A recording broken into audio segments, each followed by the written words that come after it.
Good morning. Welcome to Sunroom Storytime. I am Scott Bedgood, and this is Scott Bedgood's Sunroom Storytime. We are here in the sunroom. I'm going to say that as many times as I can in the first 10 seconds. But we are here, and we're talking about one of the dumbest things that I've done, one of the silliest things I've done with my friends, and very, very silly, very funny story with a nice little twist at the end. So that'll be a fun one today. First, let's talk about my upcoming shows. So, don't have anything else in August, having a little bit of time off. But then September, really hitting the road hard. Going to Wichita, or the outside of Wichita, Prairie, Kansas, Inspired Dining, which is a fancy dinner sort of theater thing where they do like mystery dinners and they do other kinds of plated dinners. They sometimes will do like 5 or 6 course meals. But they're doing their first ever comedy night there. And it's going to be a little bit more of a simple menu to match my vibe, I think. More of a cookout kind of menu, but it's going to be good. But yeah, I'm going to be there. Limited tickets, intimate setting, which is great. So get your tickets now. There's a phone number to call. If you go to the Inspired Dining website or go on my social media, you'll see the phone number. Give them a call and get your tickets. If you are in the Hutchinson, Wichita, rural Kansas area. It's technically in a town called Prairie, which is pretty small. But that's going to be a lot of fun. After that, I'm doing Dusty Slay's Grand Ole Comedy Show at Zanies in the main room there. That's on September 8th. If you want to go to that, you should get your tickets soon. They do sell out pretty much every time. And I think the tickets are going fast like normal. So go ahead and grab your tickets to that. And then I'm going to be judging a comedy competition in Cartersville, Georgia with Big Rich Brock. That'll be kind of fun. And then we'll be performing together at Cartersville's Legion Theater. And then I will finish the month opening or featuring for Crystalia at Atlanta's Helium Comedy Club. Technically Alpharetta, but Atlanta. So a lot of stuff going on in September, a lot more coming up in October as well, so stay tuned for that. This past weekend, I was featuring here at the Comedy Catch for Claude Stewart, and Jacob Chalk from Atlanta was the host, and that was a ton of fun. It was decent, pretty good crowds the whole weekend. Claude is an old school comic, been around for a while, done it all, been on like That 70s Show, been on, I think, the late night shows, done it all, but incredibly high energy, the most high energy person I've ever seen in my life. Pretty wild watching him work, but very fun. And I had some friends come out to that show here in Chattanooga, which was really fun. She was, Allie, shout out to Allie, was rocking my merch, wearing my shirt. If you want one of those shirts, please let me know. I'm shipping them out. Got to take some to the post office today. And selling those shirts. They're $35 and they're pretty cool and they're going fast. People love them all over. And so got some other things in the works that I'm hoping to announce soon that are very exciting, and I will share that here on the podcast. But for now, let's get into Sunroom Storytime, story number 21, about the time me and my friends became super fans of a super bad high school football team.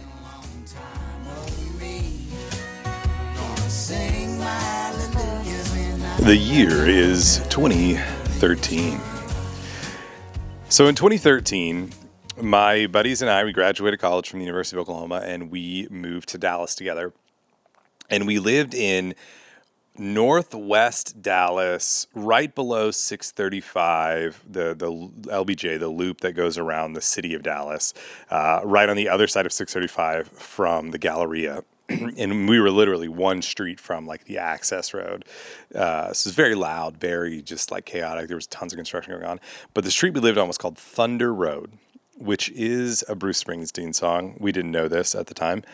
We learned once we moved there that it was because people told us. But Thunder Road, and it became one of those legendary places in our minds because it was this duplex that was absolutely terrible. It had a flat roof that would hold water and leak every time it rained. But it also meant we had access up there. We also had what we called soirees. We'd invite people over and we'd all hang out on the roof up there because it was kind of cool to have this rooftop to hang out on, but it was also terrible. And this place was just not great overall. But it was in kind of an odd part of town because it was actually very close to some very, very wealthy parts of town, and then also pretty close to some, not nice kind of areas and some kind of like warehouse areas. It was just like a very odd place to live. And the local high school, which was about a mile away, and we would go over there and we'd play play soccer in the field or, throw football around or whatever. It was just kind of a place we'd go hang out. The local high school was called W.T. White, old high school in Dallas. And Dallas has a lot of legendary football programs. They've got in the Dallas area, you've got Highland Park, you've got Allen, you've got South Lake, you've got South Oak Cliff, DeSoto, Duncanville, Dallas Carter. Like you've got a lot of these schools that are really, really good at football, who have 5-star prospects, who have kids who are going to go to play at all the big schools, at Texas and Oklahoma and Alabama and Ohio State. That's where these kids are going to go, at all these schools. And so it makes sense. There's a lot of people who are just big fans. This is Texas, big fans of Texas high school football, who go to these games whether they have connections to the schools or not, because these are, you're watching future stars. And let me just say, W.T. White was not one of those schools. It was terrible at football, frankly. They have no good reputation for football. They have, if you're going to a WTY football game, it's because you have a child on the team or a child at the school, or maybe you went there. But it is not one of these places where people are just fans of the team. And we thought that was wrong. We wanted to change that. We wanted W.T. White to have super fans. But we also were 23 years old, had friends, had things going on Friday nights, and we had no interest in actually going to one of the games. But we wanted the players to feel like they had big fans. And so we did what any logical group of 23-year-olds would do. This is me and Esteban and Ryan, who I bring up all the time in these stories. We decided to join the Facebook fan group. In fact, I believe it was a private Facebook fan group that was mostly used by players and parents. And somehow we got accepted to this group, and we just spent the entire season popping into that group and offering words of encouragement that made absolutely no sense. So right when we got in the group, we wasted no time making our mark. So the first game had already happened, and obviously, W.T. White got blown out. So one of the moms jumps in to encourage the players, and she says, "I don't care what the scoreboard said. I don't care what you thought. I don't care what happened the first 3 quarters." Let me stop right there. I don't care what happened the first 3 quarters is setting up for the least complimentary compliment of all time. I don't care what happened the first 3 quarters. I don't know what the score was. It could have been 75-0. She doesn't care. But in the fourth, probably when the other team had their 5th string in, y'all played like a team. Don't get down about this game. There's always next week's game. I love y'all. What y'all did in the 4th quarter was something special. Don't forget that. Now, that's a sweet sentiment. And any player on the team is going to read that and be like, why did your mom post that to this kid? And so under this post, Ryan said, "We'll get him next time, boys. Road to state starts now." Hilarious, right? They have no thoughts of going to state. They're trying to maybe get the last playoff spot in their district. Ryan's already talking state. He's like, hey, you're going to be taking on DeSoto in the state finals. I said, keep your head down, stay on your grind. So these are pretty generic statements. Nothing weird. People just kind of liked them. They were like, hey, yeah, that's really encouraging. Esteban pops in with this. "Boys, don't worry. We all face defeat. Just know that together, as a team, we can pursue our dreams and fulfill them. That fourth quarter reminded me of a team like the one in Friday Night Lights, the movie with Tim McGraw and Boobie Miles. State 2013-2014, it's ours. Let's go chase it. There's so much in this that I love. One, referencing the fourth quarter as if he watched it. That's brilliant. Saying it reminded him of the team in the movie Friday Night Lights that everybody knows. Everybody's seen this movie. It is involved with high school football. But he wants to make sure you know which movie he's talking about. So he says it's the movie with Tim McGraw, who Tim McGraw is an actor in the movie, and Boobie Miles, who is a character in the movie. So he references an actor and a character, just so you know. And then says State 2013-2014. That's not how high school football works. The state finals are in 2013. So he's thinking they're going to go back to back. So Esteban's really hyping him up. That got the most likes of all the comments. They loved it. They were like, I don't know who these weirdos are, but we got fans. So then we just started hyping up everybody. Somebody said, one of the players said, no matter what, I love my squad. And I said, right there with you, brother. And then we realized that the players actually use this Facebook group to ask like when practice is. Like they are using this to communicate, like, do we have practice tomorrow? When's practice? What time do we get there for the game? This was back when Facebook was like a valuable tool, and you could use it for something like that. And we were in this private group where players were asking what time practice was. So somebody said, what time is football practice tomorrow? And the response was, there's practice tomorrow? And then someone else said, at 3. And then someone else said, for everyone? Someone else said, yeah, I think so.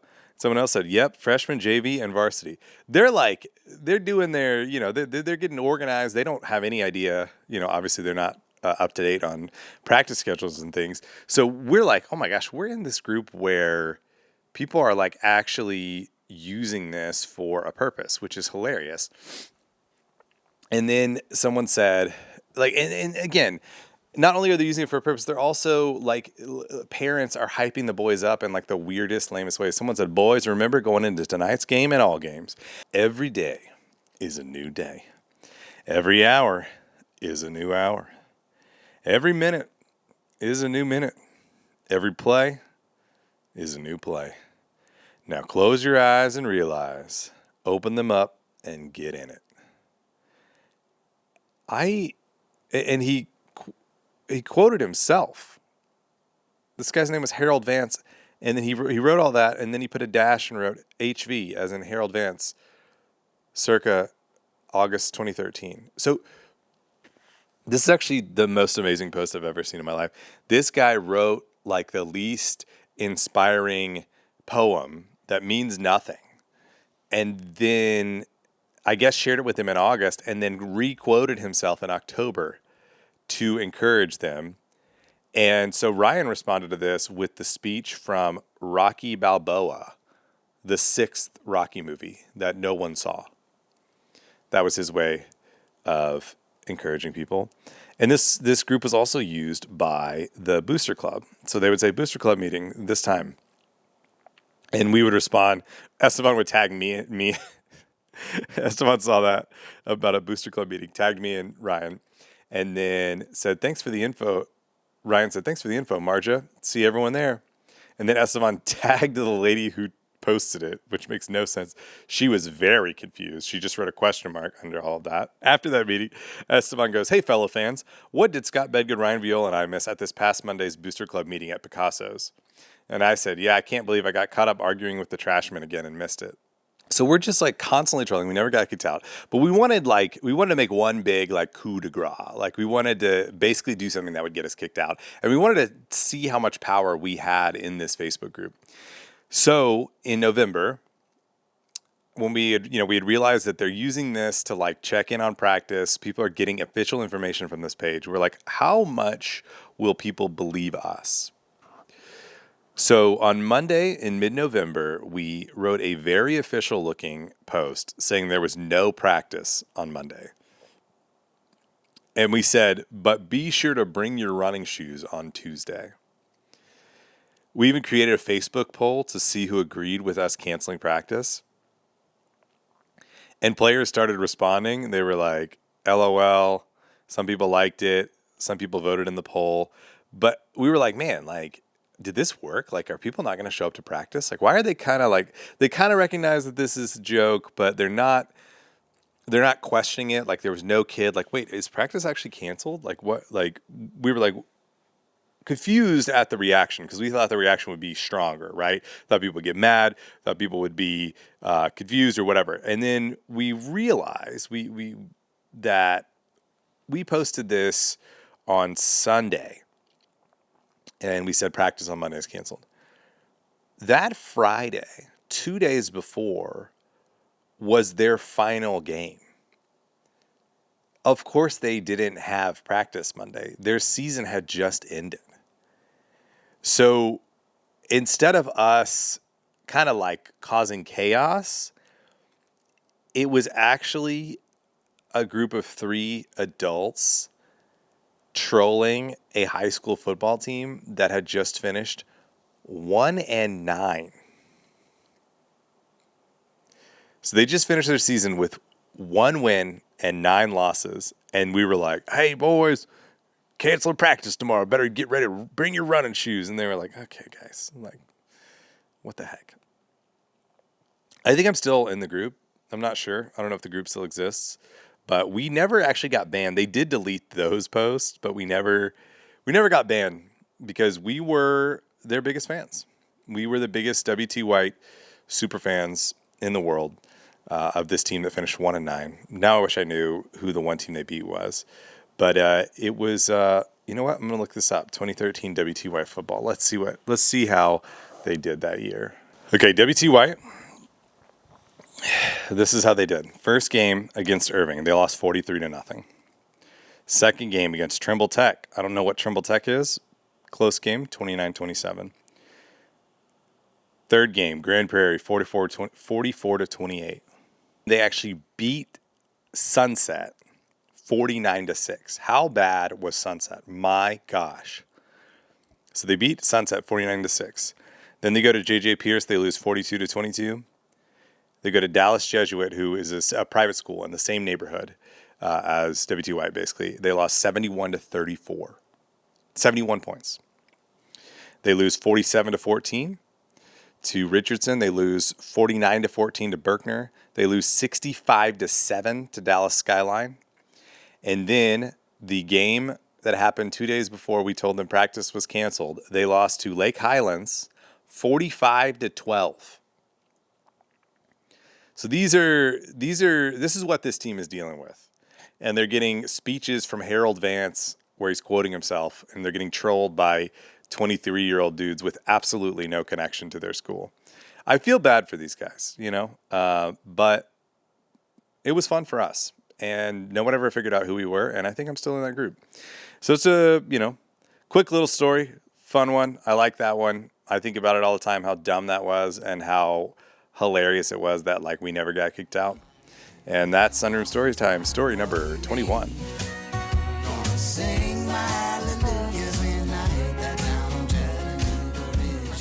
All right, Wiki Wondering today. This is what I was wondering about just today because I saw this great video of Stevie Wonder and the singer LV. I think at maybe the BET Awards or something like that in the 90s. And they're singing the chorus of Coolio's Gangsta's Paradise together. Harmonizing is incredible. It was a really great video. And I guess I had not ever realized that Gangsta's Paradise is actually based on an interpolation of Stevie Wonder's 1976 song, Pastime Paradise. So I was reading on Wikipedia about this. I was like, why is Stevie Wonder singing this? And it turns out, it's his song, Pastime Paradise, became, we've been spending most our lives living in a gangster's paradise. I haven't sang on the podcast in a while, so that's for those of you who like to hear that. But so I was reading about this. This is actually pretty interesting. The story goes that they write this song, Coolio, LV, and Doug Rashid composed Gangsta's Paradise, wrote its lyrics, and then they gave Stevie Wonder credit for the composition and lyrics because they interpolated Pastime Paradise. Now, Stevie Wonder had to give approval to use basically this interpolation. And so they played the song for him, and Wonder did not like that his song was being paired with a song with profanity. So Coolio re-recorded it, changed some of the profanity, made it actually a clean song. If you listen to that song, it's a clean rap song. And then it becomes one of the biggest songs of all time. It reached number 1 in the United States, UK, Ireland, France, Germany, Italy, Sweden, Austria, Denmark, Netherlands, Norway, Switzerland, Australia, and New Zealand. It was Coolio's most successful single.